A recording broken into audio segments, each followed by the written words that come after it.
ইউটিউবে ভিডিও দেখে শখের বশে বাড়ির সামনের প্রতি জমিতে আঙ্গুর ফলের চাষ করেছিলেন ভৈরবের রমিজ উদ্দিন।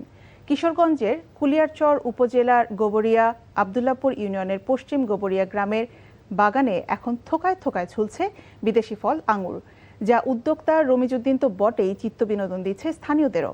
রমিজ বলেন, মাটি তৈরি থেকে চারা সংগ্রহ, শ্রমিকের মজুরি সহ মোট খরচ হয়েছে প্রায় 2 লাখ টাকা। যেভাবে ফলন হয়েছে তাতে করে প্রথম বছরেই 3 থেকে 3.5 লাখ টাকা বিক্রি করবেন বলে আশা তার।